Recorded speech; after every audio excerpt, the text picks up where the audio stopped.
Hey folks, how you doing? So today's video is me taking a EXR ramp test. So that's going to work out my FTP. So for some of you that don't know, the FTP is something used by cyclists. It's the functional threshold power, yeah.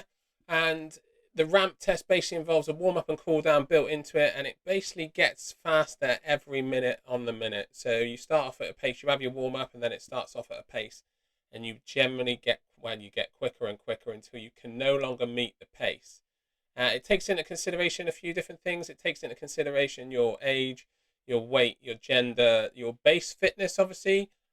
These all play part of it. And at the end of it, it chucks out a number that you can then use within EXR for your various training sessions. You put it in and it changes everything. Okay, it makes things a bit better. It gives you targets to aim for. So when you see my warm-up and it's like 205, 210, that's taking into consideration my FTP.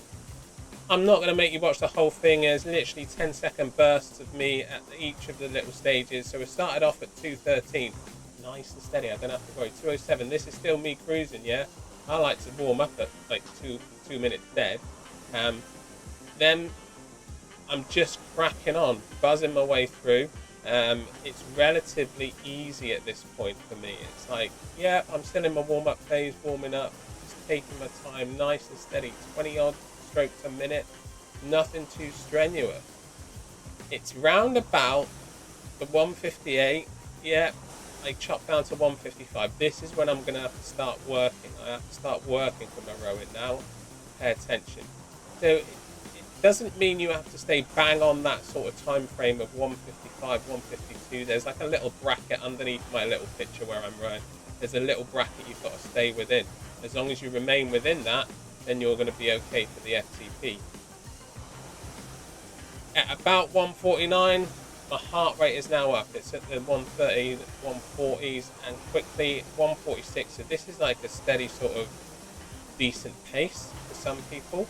And I'm just cracking on through, and now I'm starting to feel it. I'm starting to fatigue. I've been going for 10 minutes, so my legs are starting to get a little bit tired, and I'm starting to feel it in my body. Once it chops down to the 140s, this is good pace. This is like, you can see my stroke rate's increased. It's at 26 strokes a minute. I'm still able to put down that big power. It then jumps to 140, all right, and that's all right. I'm still there. I'm still cracking on.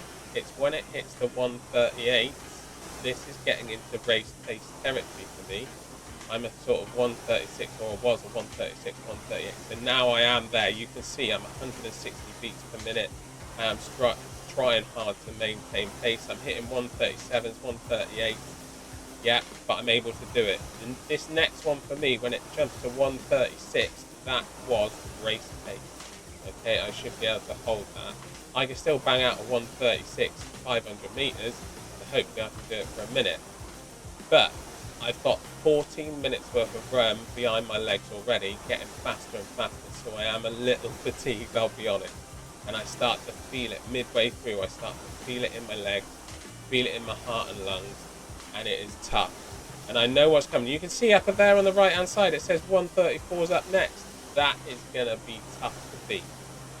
I know that. I think it's a bit of a psychological thing here. I'm sort of coming in and I'm thinking, I know I can't.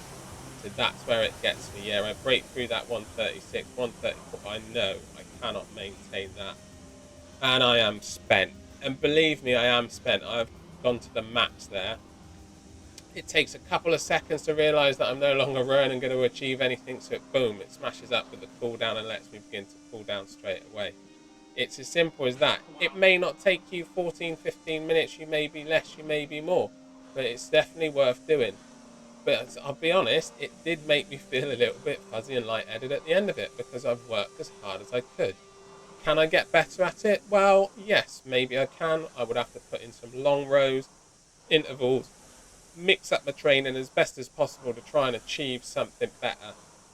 But seeming as the last time I took this was April 2023, and I got a 151 out of it, you know, I was quite impressed with my results. So after you've done your cool down and that, it bangs up with your results. And you will notice that It says my new FTP score it should be around at 152, and my current one is 151.